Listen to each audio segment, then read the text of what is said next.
Sir सोच तो लेते हैं लिख नहीं पाते। सर लिख तो लेते हैं बना बना के देख देख के, पर बोल नहीं पाते। सर इंग्लिश याद करने की चीज है। सर कई बार क्या होता है ना कि लोग कहते हैं न्यूज़पेपर ले लो, अखबार पढ़ा करो। सर पढ़ने बैठते हैं, सर बहुत जोश है सर। सर पढ़ने बैठते हैं, एक वर्ड आ गया, ऐसा वर्ड आ गया, कंफ्यूज हो जाते हैं। मैं कुछ आपको ऐसे टिप्स देने वाला हूँ जो आपकी इंग्लिश को, सिर्फ इंग्लिश ना हर सब्जेक्ट को अच्छा कर सकता है। अंग्रेजी में बात करो बिना डरे बिना शर्माए। डाउनलोड जोश टॉक्स इंग्लिश स्पीकिंग ऐप। मैंने एक बड़ी प्यारी बात कहीं पढ़ी थी कि गुलजार साहब कभी लेखक नहीं बनना चाहते थे और किशोरदा कभी मुंबई नहीं आना चाहते थे, और कुछ ऐसा हुआ उनकी जिंदगी में कि वो लेखक भी बने और वो मुंबई भी आए। क्या होता है ना कि कई बार एक बड़ी प्यारी लाइन है, ये कोई शेर नहीं है, ये बस एक लाइन है कि मुझे लगता रहा कि मेरा ये एक तरीका सबसे बढ़िया है, जो मैं कर रहा हूँ सबसे बेस्ट है। कि मुझे लगता रहा कि मेरा ये एक तरीका सबसे बढ़िया है, इसी एक तरीके ने, इसी एक सोच ने मुझे जिंदगी भर कुछ और करने ना दिया। तो हम लोग ना एक ही सोच से सोचते रहते हैं कि बस ये है तो यार, हम लोग एक अच्छे स्टूडेंट नहीं है, हम लोग एक अच्छी चीजें सीखते नहीं है, ग्रैब नहीं करते हैं। आप सोचते हो जी मैं तो 40 साल की एक महिला हूँ, मैं तो जी एक ऑफिस बॉय हूँ, मैं तो जी एक पिता हूँ, मैं तो एक दादा हूँ, मैं तो एक बच्चा हूँ, मैं तो ये हूँ, मैं तो वो हूँ। ये क्या है पता है क्या है? ये सिर्फ और सिर्फ एक बहाना है। ये सिर्फ और सिर्फ एक बहाना है, वो आपके लेजीपन का, कि यार मैं कहाँ टाइम है। क्यों सोचते नहीं है, क्यों खाते नहीं है, क्यों सोते नहीं है। अब ये क्या है, जब मैं सोता था तो मैं अपने बिस्तर के ऊपर चिपका के रखता था ना, मैंने आपको बताया था। तो सोते नहीं है, सब कुछ करते हैं ना। क्या है ना कि सिर्फ एक ही तरीका है जिस पे चुपचाप सर को झुकाए लोग चलते हैं सारी उम्र। बड़ी प्यारी लाइन है एक गली बॉय मूवी का कि एक ही तरीका है जिस पर चुपचाप सर को झुकाए लोग चलते हैं सारे जन्म। सोचते भी नहीं, पूछते भी नहीं कि ये रास्तों को कहीं लेकर जाएगा या कहीं भी नहीं। चलते चलते एक मोड़ आता है, सीधे रास्ते से बिल्कुल अलग। कोई दीवाना ही होता है जो कि उधर जाता है, बाकी तो लोग चलते हैं सीधे रास्ते पर पूरे जन्म। मोड़ जो देखा था उस पे मुड़ जाते हम। सुनना कि मोड़ जो देखा था उस पे मुड़ जाते हम, तो आज खुद को कहीं और पाते हैं। तो सर जिंदगी में जब मोड़ आए ना तो मुड़ जाइए, हो सकता है आपको कहीं और ले जा सके। मैं हमेशा एक बात बोलता हूँ कि मैं रोज हारने को तैयार हूँ। क्या सर? हाँ जी, मैं हारने को तैयार हूँ हर बार, पर मैं लड़ने को तैयार हूँ हर बार। आप एक अच्छे वॉरियर बनिए, आप एक अच्छे योद्धा बनिए। होता है ना कि अगर आप जंग में जा रहे हैं तो उससे पहले प्रैक्टिस कर लीजिए, खून कब निकलेगा।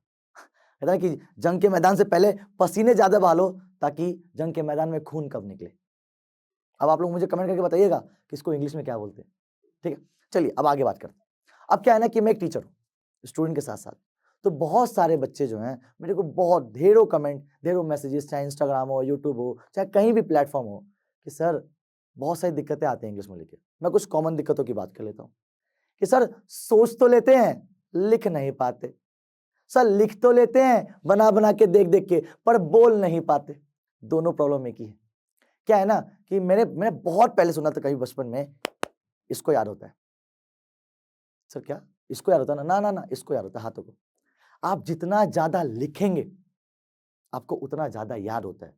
सर इंग्लिश याद करने की चीज है, स्टार्टिंग में तो हाँ, स्टार्टिंग में तो टेंस बेसिक चीजें हाँ, तो आप इंग्लिश पढ़िए मत स्टार्टिंग में, आप इंग्लिश में याद कीजिए। और याद कैसे होता है? लिख के। तो जो बच्चे पूछते हैं सर स्टार्ट कैसे करें, सर लिख के स्टार्ट करो, ए से स्टार्ट करो, जैसे 100 से स्टार्ट किया था, ए से स्टार्ट करो लिख के। पहली प्रॉब्लम। दूसरी प्रॉब्लम, सर कई बार क्या होता है ना कि लोग कहते हैं न्यूज़पेपर ले लो, अखबार पढ़ा करो। सर पढ़ने बैठते हैं, सर बहुत जोश है सर। सर पढ़ने बैठते हैं, एक वर्ड आ गया, ऐसा वर्ड आ गया, कंफ्यूज हो जाते हैं। क्या बे यार अब इसमें क्या करें, और फिर मन नहीं करता। जिंदगी में कुछ ऐसे वर्ड्स होते हैं जो आपके लिए बने ही नहीं है स्टार्टिंग में। मतलब आप पढ़ने बैठे, आप हो बॉय वाले word, in the sense boy आपके लिए बहुत आसान वर्ड है, और आपके सामने आ गया एक ब्रूशर वर्ड। लगा यार ये ब्रूशर क्या होता है यार, यार अब ये इसको तुम गूगल कर रहे हो, तुम सर्च कर रहे हो, और तुम उसी में रह गए। फिर जैसे तुम गूगल पे गए, देखिए कैसे नील स्टॉर्म जो है चांद पे नहीं पहुंचे है, वो चांद पे नहीं पहुंचा, क्लिक। वैसे यार वो एक्ट्रेस है तो खूबसूरत, कहीं और पहुंच गए। क्या करते हो आप? आपने एक वर्ड पकड़ा जो आपको समझ में नहीं आया, तो आप पूरा पैसेज, पूरा दिन, पूरा घंटा भूल गए, उस वर्ड पे पकड़ लिया, और वो वर्ड वैसे भी कुछ काम नहीं कर रहा है। क्यों? याद किया फिर भूल गए। बचपन की मैम मुझे नहीं भूली, क्यों? डेली याद किया। तो जो वर्ड आपको लगते हैं ना कि यार ये मेरे बस की नहीं है या ये वर्ड में समझ में नहीं आ रहा, उसको स्किप करो। आप पढ़ने बैठे, आपको 100 लाइनें मिल रही हैं, 100 में से आपको लगा कि 20 लाइनें ऐसी हैं, 100 में से 20 लाइनें ऐसी हैं जो समझ में ही नहीं आई, तो सर वो आपके लिए बनी ही नहीं है। सर ये तो एक अच्छे स्टूडेंट की निशानी नहीं है कि 20 लाइन जो समझ में नहीं आई उसे छोड़ दो। है जिंदगी में कई बार मार्जिन देखना चाहिए। आपको 100 में से 90 लाइनें समझ में नहीं आ रही हैं तो भैया उसको छोड़ कुछ और पढ़ो, 0 से स्टार्ट करो। 100 में से 30 लाइन समझ में नहीं आ रही तो कोई दिक्कत नहीं है भाई, 70 तो पढ़, 70 तो याद कर। तो कई बार हम क्या करते हैं, हम लोग कई बार जब अनसीन पैसेज पढ़ने बैठते हैं 12th क्लास में या किसी भी चीज में, तो हम वो छोटे छोटे वर्ड्स, वो कैब के वर्ड्स पे परेशान हो जाते हैं कि यार ये नहीं हो रहा है, उसको इग्नोर करो, टोटली इग्नोर करो। क्लियर? लिख के देखो कुछ ऐसे वोकैब्स जो अभी फिलहाल तो आपके लिए नहीं बने, उनको इग्नोर कर दो। तीसरा और मोस्ट इंपॉर्टेंट, जो भी मैंने आपको ऑलरेडी बता दिया है, सर इंग्लिश बोलने और सोचने में और लिखने में डर लगता है, तो डरने का नहीं, डरने का नहीं, लड़ने का। मेरे डैड कहते हैं कि तेरे को तो लड़ने के लिए पैदा किया है, तू तो बस लड़। तो डरने का नहीं, लड़ने का, क्योंकि आप एक अच्छे स्टूडेंट हैं। सर मैं 40 साल की एक महिला हूँ, आप एक अच्छे स्टूडेंट हैं, और एक स्टूडेंट की अच्छी पहचान पता क्या होती है? कि वो लड़ता है, डरता नहीं है।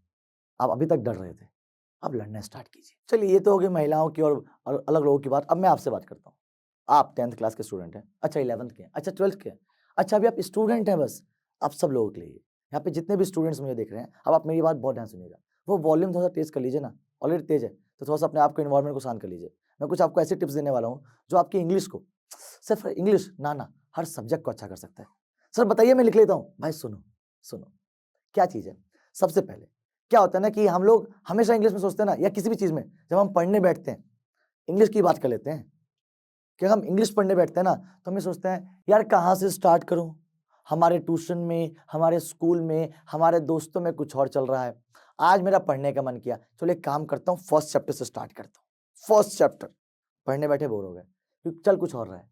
तो जिंदगी में अगर आप एक अच्छे स्टूडेंट बनना चाहते हो तो आप ये मत सोचो कि आप कहाँ से स्टार्ट करो, आप स्टार्ट करो।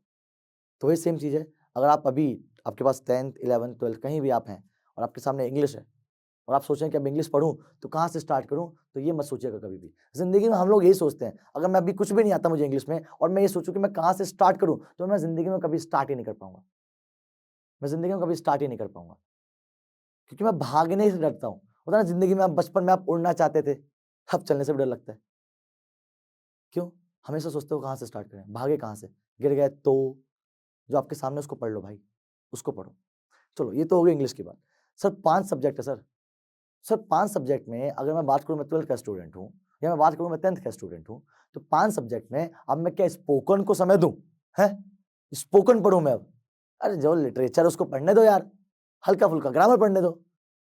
देखिए, मेरा मानना ये है कि आपके पास कोई भी सब्जेक्ट होगा, वो डायरेक्टली या इनडायरेक्टली इंग्लिश से लिंक होगा।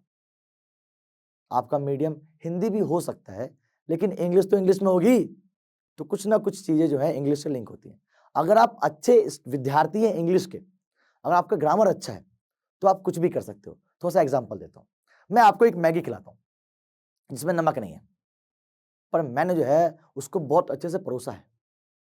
लेके आऊँ बहुत बढ़िया तरीके से, "sir, please sir, have a take." आपको लगेगा यार इतना बढ़िया उसने मफलर-वफलर लगा के दिया है यार, हाँ, मैं कोक-वोक रख दिया, उसमें नमक नहीं है, पर बहुत अच्छे से परोसा है मैंने। तो क्या होगा? खाने का मन करेगा। यार अरे सर बढ़िया सर, मज़ेदार sir, I love you sir, खाना स्टार्ट कर दोगे। वो खाने के बाद समझ में आएगा कि नमक है या नहीं है। तो ज़िंदगी में परोसना बहुत अच्छा होता है। मतलब आंसर राइटिंग प्रेजेंटेशन। अगर आपको एक अच्छी इंग्लिश आती है, तो सर आप आंसर बहुत अच्छा लिख सकते हो। अब चाहे वो इकोनॉमिक्स हो, चाहे वो अकाउंट्स हो, चाहे वो बिज़नेस हो, चाहे आप 10th क्लास की एसएसटी क्यों ना लिख रहे हो। आपको कहानी याद है, सिविल डिसोबीडियंस महात्मा गांधी की, पर आपको प्रॉपर अच्छे से नहीं पता। हिंदी में पता है, हिंदी में पता है ना, इंग्लिश आती है, लिख दोगे भाई। मुझे अगर आगरा जाना है, दिल्ली में आगरा, ताजमहल, अगर मुझे आगरा जाना है, तो मैं कन्याकुमारी से भी घूम के जा सकता हूँ, अगर मुझे रास्ता पता है। हाँ, है ना? तो अगर आपको पता है हाउ टू राइट, तो सर आप कहीं से भी स्टार्ट कर सकते हो लिखना। तो इंग्लिश तो इतनी ज़रूरी है कि आप चाहे 10th में हो, चाहे आप 11th में हो, चाहे आप 12th में हो, चाहे आप किसी भी टाइप की कोई भी कोचिंग ले रहे हो, वहाँ पे एक आंसर राइटिंग मस्ट है। कोई है तो नहीं कि एग्जामिनेशन हॉल में कहेगा हाँ जी खड़े हो सुनाना स्टार्ट करो और आप स्टार्ट कर दो जय हनुमान ज्ञान गुण सागर। ऐसा तो नहीं है ना, आपको लिखना पड़ेगा ना, तो लिखने के लिए आंसर राइटिंग बहुत जरूरी है। चलिए ये तो हो गई 9, 10, 11, 12 की बात। थोड़ा सा कॉम्पिटेटिव एग्जाम की बात कर लेते हैं। और सुनो अब 9, 10, 11, 12 वालों भाई तुम्हारे लिए भी है, अनसिन पैसे सब में आता है, आता है। और मैं आपको एक कहानी सुनाता हूँ, बहुत प्यारी कहानी। ये कहानी है एक लड़का और एक लड़की की। उन दोनों को प्यार हो जाता है, पार्क में प्यार होता है। तो लड़की जो है एक मंदिर में जाती है, कहती है माते इस इंसान से मेरी शादी करा देना। किस्मत का करिश्मा देखो, उसी इंसान से शादी हो जाती है। उसके बाद जो है वो एक जंगल में चले जाते हैं। जंगल में बाई चांस जो वाइफ है उसको कोई पकड़ लेता है और चुरा के लेके चला जाता है। वो इंसान बड़ा परेशान होता है और एट द एंड बहुत दोस्तों को मिला के वो पहुंच जाता है जहां पे उसको किडनैप किया होता है और अपने बंदूक से और जिन भी चीजों से बचाना होता है बचा लेता है। सर क्या बोले जा रहे हो? एक काम करता हूँ, मैं कहानी को दूसरे तरीके से बताता हूँ। आइए आज मैं आपको सुनाता हूँ श्री राम जी की कहानी, रामायण। ओ रुको रुको रुको, ये तो आती है, आती है ना, सबको आती है, फर्क नहीं पड़ता आप हिंदू है मुस्लिम है सिख है ईसाई है, पर सुनी तो सबने है ना। क्या ये जो कहानी मैंने अभी बताई वो रामायण जैसे सिमिलर नहीं है? हाँ सिमिलर तो है, लेकिन जब मैंने बोला मैं आपको रामायण सुनाता हूँ तो आपको कुछ बताने की जरूरत पड़ी नहीं ना। सेम कहानी अनसिन पैसेज में भी होता है। अगर आप पढ़ने बैठे हो ओके ओके ओके और आपको नहीं समझ में आएगा क्या है, कब समझ में आएगा? जब आप पूरा पढ़ लोगे कि अच्छा महात्मा गांधी जी के बारे में था। क्यों? क्योंकि आपने टॉपिक को नहीं देखा। तो वही सेम चीज है, जब भी आप अनसिन पैसेज पढ़ने बैठो तो आप सबसे पहले एक देखो, एक पायलट व्यू होता है। पायलट क्या करता है? यूं जाता है, देखता है हाँ बढ़िया बढ़िया। तो एक पायलट व्यू क्या करता है? ऊपर ऊपर से देखता है। और आपको भी वही करना है, जब आप अनसिन पैसेज पढ़ो ना तो आप ऊपर ऊपर से देखो वो वर्ड जो सबसे ज्यादा बार आ रहा है। और जैसे ही आपने क्रैक कर लिया कि अच्छा ये टॉपिक का नाम है, बस दैट्स इट, आपका 90% काम कंप्लीट हो जाएगा। अच्छा अब एक चीज मैं आपको बता दूं, सर टॉपिक का नाम कैसे क्रैक करें? मैंने आपको बताया जो वर्ड सबसे ज्यादा बार आ रहा है। अब ये ना हो आप टॉपिक का नाम लिख दो THE द, भाई ये क्या है सर, द बार बार आ रहा था, तो सर इनसेंसिबल मत रहिएगा, है ना, कम से कम टॉपिक का नाम देख के कीजिएगा। तो ये बहुत अच्छी ट्रिक है। और उसके बाद जो आप करते आ रहे होंगे वो आपकी कॉल है कि आप क्वेश्चन पहले पढ़ते थे आंसर बाद में करते थे, रीडिंग पहले पढ़ते थे क्वेश्चन बाद में पढ़ते थे, वो आपकी कॉल है। पर यहाँ पे मैंने एक बहुत प्यारी ट्रिक दी है, क्या कि पहले जो है टॉपिक का नाम सर्च करें। तो देखिए अब मैं आपको ये तो बहुत बार बता दिया मैंने कि आप इंग्लिश के लिए क्या करें। अब कुछ ऐसी चीजें जो आपको नहीं करनी, मतलब एक बार चंद्रगुप्त मौर्य, ओए होए, चंद्रगुप्त मौर्य को एक बार गणानन की बेटी से प्यार हो जाता है, लेकिन द्रोणाचार्य कहते हैं कि उस लड़की से दूर रहो। तो चंद्रगुप्त कहते हैं आचार्य, वो आचार्य कहा करते थे कि आचार्य काश भारत का सम्राट बनने के लिए इतने सारे सेक्रीफाइसेस नहीं करने पड़ते। तो द्रोणाचार्य कहते हैं कि भारत का सम्राट बनने के लिए इतने सारे सेक्रीफाइसेस नहीं करने पड़ते तो आज हर कोई भारत का सम्राट होता। सर जिंदगी में अगर आपको कुछ चाहिए तो सेक्रीफाइसेस बहुत जरूरी है। मैं हमेशा एक बात बोलता हूँ, when Ram leaves Ayodhya he was king, but when Ram leaves Ayodhya he become God. जब भगवान राम अयोध्या में थे तो वो राजा थे, लेकिन जब उन्होंने अयोध्या छोड़ी तो वो भगवान बन गए। You have to be sacrifice something. जिंदगी में कुछ पाने के लिए कुछ तो छोड़ना पड़ेगा ना। नहीं समझ में आया? आओ एक एक्टिविटी करते हैं। आप, मुझे नहीं पता आपका फोन किस हालत में है, पर एक हाथ तो फ्री होगा ना। चलिए आप अपना हाथ जो है अपने चेहरे के सामने लाइए। अरे लाइए लाइए लाइए लाइए लाइए, जल्दी लाइए। हाँ अब इस हाथ को ना, अपने हाथ को देखिए, देख लिया? आई होप आप देख रहे होंगे, देख लिया? अब इस हाथ के गैप में से जो आपके पीछे उसको देखिए, देख लिया? अब दोबारा अपने हाथ को देखिए, अब दोबारा पीछे देखिए, अब दोबारा अपने हाथ को देखिए। क्या किया कि जब आप इसको देख रहे थे तो पीछे का हर चीज ब्लर थी, लेकिन जब आप इसमें से पीछे को देख रहे थे तो ये ब्लर था। Common sense, common sense. मान लेते हैं ये आपके जिंदगी का गोल है, मान लेते हैं। तो जब आप गोल पे फोकस करते हैं ना तो बाकी सब चीजें ब्लर दिखती हैं, लेकिन जब आप इन सब चीजों पे फोकस करते हो ना तो जो इतने पास होता है आपका गोल वो ब्लर दिखता है। Sir you have to be sacrifice everything to achieve this goal. इसको पाने के लिए ये अरे सब छोड़ूंगा यार, सब छोड़ूंगा। होता ना कि जिंदगी में कुछ ऐसा चाहिए, बड़ी ध्यान सुनिएगा, बड़ी प्यारी लाइन है, लिख लेना कहीं, कि जिंदगी में कुछ ऐसा चाहिए जो आज से पहले कभी नहीं मिला। तो देवियों और सज्जनों, जिंदगी में कुछ ऐसा करना भी पड़ेगा जो आज से पहले कभी नहीं किया, जो आज से पहले कभी नहीं किया। मैं हमेशा एक आखिरी बात बोलता हूँ आप लोगों के लिए कि कुछ मौज, कुछ मस्ती, कुछ आहों में कट गई। इन द सेंस आराम, कि कुछ मौज, कुछ मस्ती, कुछ आहों में कट गई, बाकी जो बची थी वो गुनाहों में कट गई। कि कुछ मौज, कुछ मस्ती, कुछ आहों में कट गई, बाकी जो बची थी वो गुनाहों में कट गई। एक राह पर चले जो वो मंजिल को पा गए, एक राह पर चले जो वो मंजिल को पा गए, राहें बदलने वालों की राहों में कट गई, राहें बदलने वालों की राहों में कट गई। Sir, you have to be. और आप सभी लोगों ने केबी से देखा होगा, इस मंच पर खड़ा होकर मुझे लग रहा है केबी रियली फील आ रही है, अमिताभ बच्चन वाली। तो ऐसा उसी आवाज में बोलूंगा मैं कि देवियों और सज्जनों, आप लोगों का समय शुरू होता है अब। It's time to action now. जय हिंद। क्योंकि आप जोश टॉक्स देख रहे हैं तो जाहिर सी बात है कि आप अपनी जिंदगी में कुछ बड़ा करना चाहते हैं और वो सारे स्किल्स सीखना चाहते हैं जिनसे आप अपने सपने पूरे कर सकें। और आपके इन्हीं सपनों को पूरा करने में मदद करता है जोश टॉक्स का इंग्लिश स्पीकिंग ऐप, जिसमें हम आपकी मदद करते हैं उन सारे स्किल्स को सीखने में जिनसे आप बाकियों से आगे बढ़ सकते हैं। चाहे इंग्लिश बोलने में कॉन्फिडेंस और फ्लुएंसी की कमी हो या पर्सनालिटी डेवलप करने में परेशानी हो रही है, इस सब के लिए आपको वन स्टॉप सॉल्यूशन हम देना चाहते हैं और इसका नाम है जोश टॉक्स इंग्लिश स्पीकिंग ऐप। तो इंतजार किस बात का है? आज ही डाउनलोड कीजिए जोश टॉक्स इंग्लिश स्पीकिंग ऐप और अपनी सक्सेस की तरफ एक नया कदम बढ़ाइए। Click the link now.